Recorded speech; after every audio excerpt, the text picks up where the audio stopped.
আমার এখানে এবছর আমরা কুরবানির জন্য 50টি গরু লালন পালন করেছি। এর মধ্যে 16টি আছে ইন্ডিয়ান বলদ গরু এবং বাকিগুলো আছে শাহিওয়াল এবং দেশি গরুর কালেকশন।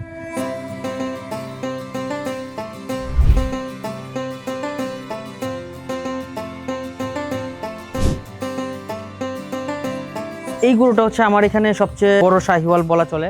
ওরও ওজন 450 কেজি প্লাস আছে। এটারও আমরা আস্কিং চাচ্ছি 2,90,000 টাকা। আমাদের এখানে যে পুকুরটা আছে এটার আয়তন প্রায় 100 একর। আয়ের মাছ, চিতল মাছ, বোয়াল মাছ চাষ করেছি।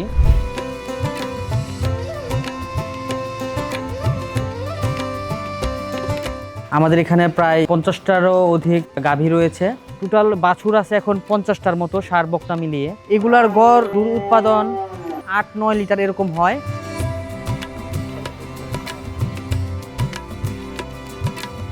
মাংস উৎপাদন ক্ষমতা খুবই ভালো। গড়ে মুরগির ওজন 1.5 থেকে 2 কেজি হয় এবং মোরগের ওজন 3 থেকে 3.5 কেজি পর্যন্ত হয়। ঘরে উৎপাদিত শাহিওয়াল বাছুর, এগুলোর বয়স আছে আপনার 12 মাস থেকে 16 মাস পর্যন্ত।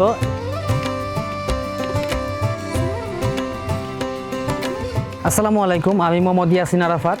আমি বস এগ্রো ফার্মের স্বত্বাধিকারী। আমার এই ফার্মের লোকেশন কিশোরগঞ্জ জেলার কুলিয়ারচর উপজেলার ফরিদপুর ইউনিয়নে।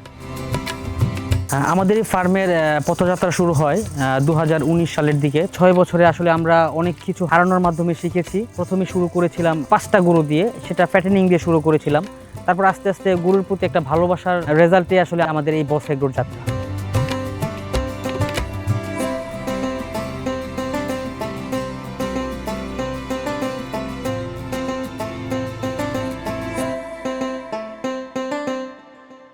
আমার এখানে এবছর আমরা কুরবানির জন্য 50টির মতো গরু লালন পালন করেছি। এর মধ্যে 16টি আছে ইন্ডিয়ান বলদ গরু এবং বাকিগুলো আছে শাহিওয়াল এবং দেশি গরুর কালেকশন।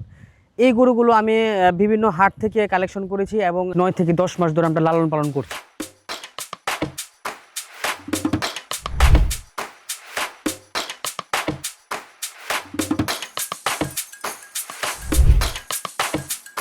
আমার এই 16টা বলদের মধ্যে 2টো আছে কালো আর বাকি 14টা আছে সাদা।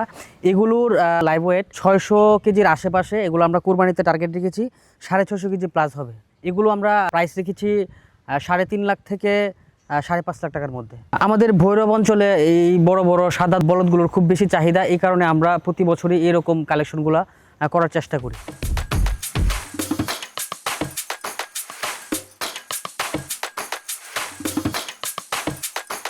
এখানে আমাদের কিছু শাহিওয়াল গরু আছে, যেমন এই গরুটার লাইভ ওয়েট আছে 450 কেজি প্লাস।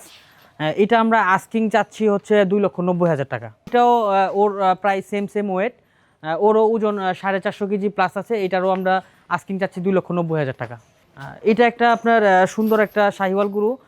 ওদের ওয়েট প্রায় এখানে 4টা-5টা যে গরুগুলো আছে সবগুলোর ওয়েট প্রায় সেম, অথবা 5-7-10 কেজি এদিক সেদিক হবে। এই গরুটারও আমরা আস্কিং প্রাইস রেখেছি আপনার 2,80,000 টাকা। এটা একটা দেশাল গরু, দেশীয় গরুর সাথে শাহিওয়ালের ক্রস। এটার ওয়েট আছে 400 কেজি প্লাস। এটার আমরা আস্কিং প্রাইস রেখেছি 2,60,000 টাকা। এই গরুটা আমার একটু মোটামুটি খুবই সুন্দর একটা দেশীয় শাহিওয়াল গরু। এটার ওয়েটও আছে আপনার 450 কেজি। এটার আমরা আস্কিং প্রাইস রেখেছি 2,90,000 টাকা। এই গরুটা হচ্ছে আমার এখানে সবচেয়ে বড় শাহিওয়াল বলা চলে। এটার ওয়েট আছে আপনার 600 কেজির আশেপাশে। এটা একটু ভাঙা। কুরবানি আস্তে আস্তে এটা 650-র উপরে যাবে। এইটার আমরা আস্কিং প্রাইস রেখেছি 5 লক্ষ টাকা। দামাদামি করে আরও কমানো যাবে।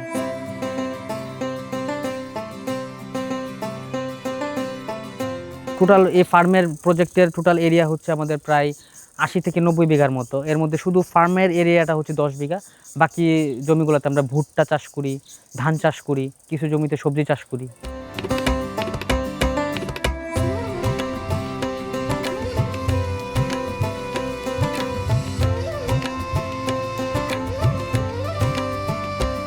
আমাদের ফার্মটা মূলত ডেইরির উপর বেস করে আমরা তৈরি করেছি। আমাদের এখানে প্রায় 50টারও অধিক গাভী রয়েছে।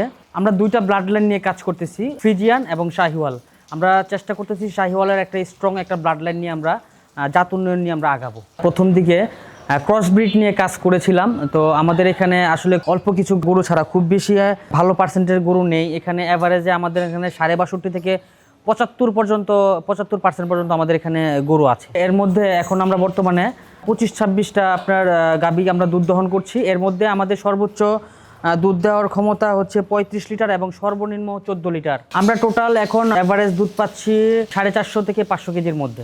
দুধটা আপাতত আমরা লোকাল মার্কেটে সেল করতেছি, কিন্তু আমরা খুব শীঘ্রই আমাদের নতুন একটা প্রজেক্ট চালু করেছি, সেখানে দই, ঘি, লাচ্ছি, মাঠা এই ধরনের বাই প্রোডাক্ট আমরা তৈরি করব। এখানে যতগুলো গরু আছে আমার এগুলা প্রায় এখানে 6-7টা, সবগুলাই ফার্স্ট জেনারেশনের গরু। এইগুলো থেকে আমরা জাত উন্নয়ন করে আমরা যেটা পেয়েছি, এটা ফার্স্ট ল্যাকটেশনে আমরা দুধ পেয়েছি এগুলার 19 থেকে 20 লিটার। আমি আশা করতেছি সেকেন্ড এবং থার্ড ল্যাকটেশনে এগুলো 30 ক্রস করবে। ওদের মায়ের রেকর্ডগুলো অ্যাভারেজে আপনার 17-18 লিটার ছিল, কিন্তু ওদের থেকে আমি যেটা পেয়েছি আশা করি এটা তাদের থেকে দ্বিগুণ হবে ইনশাল্লাহ। কিছুক্ষণ আগে যে আমাদের হাই ল্যাকটেশনের যে কাউগুলো বলেছিলাম, এগুলো হচ্ছে আমাদের এই গরুগুলা, এগুলো হচ্ছে থার্ড জেনারেশনে চলতেছে। ওদের থেকে আমরা অ্যাভারেজ দৈনিক গড় দুধ পাচ্ছি 30 থেকে 35 লিটারের মধ্যে। আপনি যদি আপনার ডেইরি ফার্মটা টিকিয়ে রাখতে চান, অবশ্যই আপনার ভালো দুধের গাভী থাকতে হবে। সেক্ষেত্রে আপনার জাত উন্নয়নটা খুবই জরুরি। কমার্শিয়ালি যদি ফার্ম করেন তাহলে কখনো আপনার এখানে 18-20 লিটারের নিচে দুধ আসলে রাখলে আপনি তেমন লাভবান হবেন না। সো আপনারা যারা জাত উন্নয়নে কাজ করেন অবশ্যই মিনিমাম 20 লিটার প্লাস দুধের গাভী আপনারা এখানে রাখার চেষ্টা করবেন। আমি বর্তমানে সরকারি সিমেন্ট ব্যবহার করছি, সরকারি যে ইউএস সিমেন্টগুলো বাইরে থেকে নিয়ে আসছে, সরকারের যে বুলগুলা, ওই বুলগুলার সিমেন্ট আমি ব্যবহার করতেছি। বর্তমানে আমরা 100% সিমেন্ট ইউজ করতেছি। এভারেজ কনসেপশন রেট কেউ বিশ্বাস করবে কিনা জানি না, 90% প্লাস আছে আমার গাভীর কনসেপশন রেট। আমার এখানে ডাটা আছে। এখানে যতগুলা গরু দেখতেছেন 5টা-7টা ছাড়া সবগুলোই প্রেগনেন্ট আমার এখানে গরু। প্রথম দিকে আমরা যেহেতু আমাদের কোনো নলেজ ছিল না, সেই জন্য আমাদের শেডটা একটু এলোমেলো, তারপরও আমরা চেষ্টা করছি মোটামুটি খোলামেলা রাখার জন্য। কিন্তু আমরা 4th জেনারেশন থেকে আমরা চাচ্ছি একদম ফ্রিলি আমরা কাউগুলা পালবো, সেটা আপনাদেরকে এখনই দেখাবো, চলেন।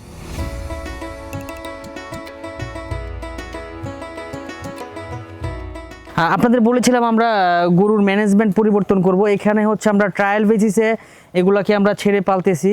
তো ওদেরকে আমরা দানাদার দিচ্ছি টিএমআর করে, ঘাস, খড় এবং দানাদারের টোটাল যে রেশন মিক্স করে দিচ্ছি।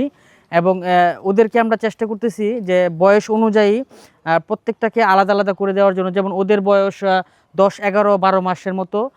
তারপরে শেডের আছে বয়স হচ্ছে ওদের বয়স 8 মাস, তারপরে আছে 6 মাস, এরকম করে আমরা আলাদা করে নিচ্ছি। আমরা চেষ্টা করতেছি যাতে ওদেরকে সম্পূর্ণ ফ্লেক্সিবল রাখার জন্য। ও যাতে এখানে প্রপারলি হিটে আসে, এখানে আমরা ইনসিমিনেশন করি এবং এখান থেকেই তার বাকি জীবনগুলা সে কাটিয়ে দেয়। টোটাল বাছুর আছে এখন 50টার মতো, ষাঁড় বকনা মিলিয়ে। এর মধ্যে বকনা গরু আছে প্রায় 20 থেকে 25টার মতো, আর বাকিগুলো হচ্ছে ষাঁড়। বকনা আমরা ওরকমভাবে সেল করি না, আমরা চেষ্টা করি তাদের থেকে জাত উন্নয়ন করার জন্য, এবং যেগুলোকে আমরা রিজেক্ট মনে করি সেগুলোকে আমরা কসাইখানায় পাঠিয়ে দিই। এখানে কিছু ক্রস ব্রিডও আছে এবং 100% ফ্রিজিয়ানও আছে। যেমন এটা হচ্ছে সরকারি 100% ইউএস 214 নম্বর বুলের বাচ্চা, এটা হচ্ছে এসিআই এর 105-এর বাচ্চা। তো এইগুলো কিন্তু 100% বীজ, কিন্তু এখানে দেখছেন যে প্রচণ্ড রকমের গরম এবং এদের শরীরও কিন্তু প্রচণ্ড রকমের গরম হয়ে আছে, কিন্তু ওদের কিন্তু কোনো ধরনের স্ট্রেস নাই। আপনারা দেখেন এখানে ছায়া আছে, ওরা কিন্তু এখানে কমফোর্ট ফিল করতেছে দেখে এখানে দাঁড়ায় আছে। ওদের যদি স্ট্রেস ফিল করতো তাহলে সে কিন্তু ছায়াতে চলে যেত। অনেকে আসলে বলেন যে 100% গরু হাঁপায়, তার হিট টলারেন্স খুব বেশি না, ওদের ঝামেলা হয়। অ্যাকচুয়ালি এটা আমি মনে করি জেনেটিক্সের উপরে। আপনি যদি জেনেটিক্যালি ডেভেলপ করে নিতে পারেন, আশা করি এই 100%-এ সমস্যা হওয়ার কথা না।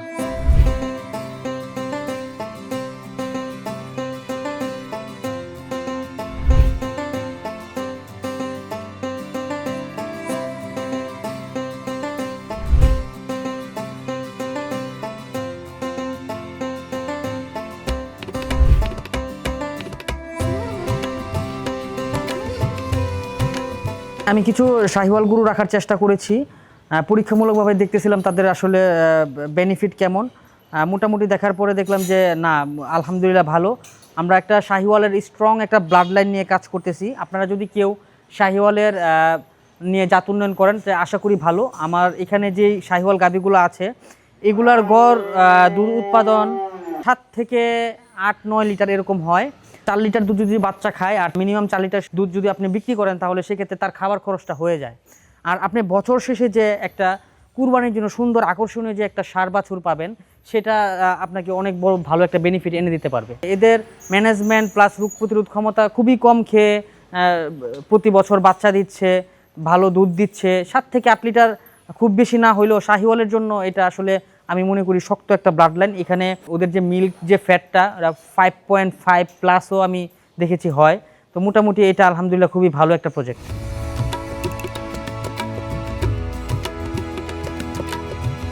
এগুলো হচ্ছে আমার ঘরে উৎপাদিত শাহিওয়াল বাছুর।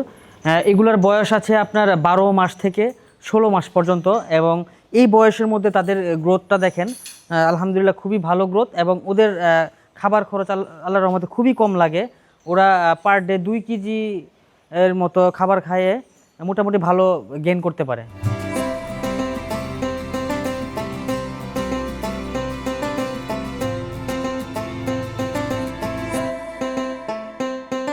আমাদের এখানে যে পুকুরটা আছে এটার আয়তন প্রায় 100 একর।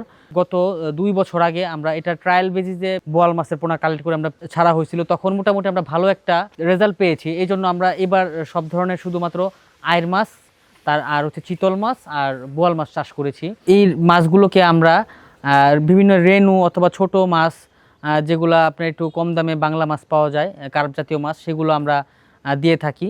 একটা সিজনে দেখা গেছে আমরা 30-40 হাজার পোনা দিয়ে থাকি। এগুলোই মূলত ওদের খাবার। বোয়াল মাছের পোনাগুলো আমরা বিভিন্ন জেলে থেকে সংগ্রহ করি, ওদেরকে বললে ওরা নদী থেকে কালেক্ট করে দেয়। তাছাড়া বিভিন্ন হ্যাচারিতে পিস 20 টাকা, 30 টাকা, 50 টাকা এরকম সাইজ অনুযায়ী ভ্যারি করে প্রায় হ্যাচারিতে এগুলো পাওয়া যায়। কার্প জাতীয় মাছগুলো পাললে একটু রোগবালাই হয়, আর আমরা যে বোয়াল আয়ের এগুলো পালি এগুলোতে তেমন রোগবালাই নেই। তারপরে একটু যেহেতু আমরা এটার সাথে কিছু কার্প জাতীয় মাছ খাওয়ার জন্য দেই, সব মাছ তো তারা খেতে পারে না, কিছু মাছ বড় হয়ে যায়, তখন আমাদের একটু খেয়াল রাখতে হবে মাছের ঘনত্ব যাতে বেশি না হয়। মাছের ঘনত্ব যদি বেশি হয় তাহলে যখন বর্ষাকাল আসবে তখন অক্সিজেনের ঘাটতি পড়তে পারে, সেক্ষেত্রে সবাই খেয়াল রাখবেন। সেক্ষেত্রে আপনারা এয়ারেটর ব্যবহার করতে পারেন, ইমার্জেন্সিতে অক্সিজেন ট্যাবলেট রাখতে পারেন। এই মাছগুলোতে অন্য কোনো সমস্যা নেই।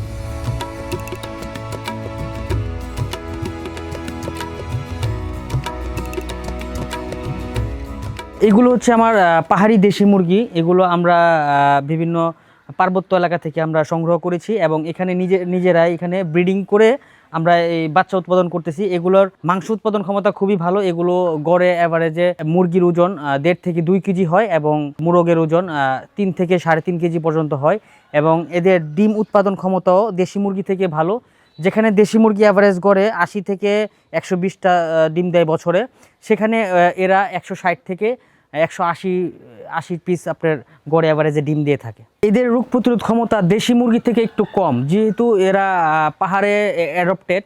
তো সেক্ষেত্রে আপনার পাহাড়ি অঞ্চল ছাড়া বাইরে পালন করা একটু টাফ, তবে আপনি ম্যানেজমেন্ট ভালো দিতে পারলে এগুলা সুন্দরভাবে আপনি রাখতে পারবেন, কোনো সমস্যা নেই। আমি প্রতি মাসে 30-40টা মুরগি এখান থেকে আমরা নিয়ে ফ্যামিলির যে আমিষের চাহিদা সেটা আমরা পূরণ করি, এবং পর্যাপ্ত পরিমাণের ডিমের চাহিদা আমরা পূরণ করি, এবং যে বাকি ডিমগুলো আছে সেগুলো আমরা দিয়ে বাচ্চা ফুটাই, এবং পরবর্তীর জন্য আমরা এগুলা খাওয়ার জন্য আমরা রাখি। পুরো বিশ্বের যে বৈশ্বিক অবস্থা, ওই অবস্থার প্রেক্ষিতে যদি আমরা একটু গভীরভাবে চিন্তা করি, তো আমরা দেখছি এই এগ্রো সেক্টরটাই পুরো বিশ্বকে লিড দেবে। সেই প্রেক্ষিতে আমরা আসলে এই বস এগ্রোর যাত্রা, তো মোটামুটি এত টাকা ইনভেস্ট করার পরে আসলে আমরা দেখতেছি আলহামদুলিল্লাহ খুবই ভালো, আর বাকিটা আল্লাহর উপর ডিপেন্ডেন্ট।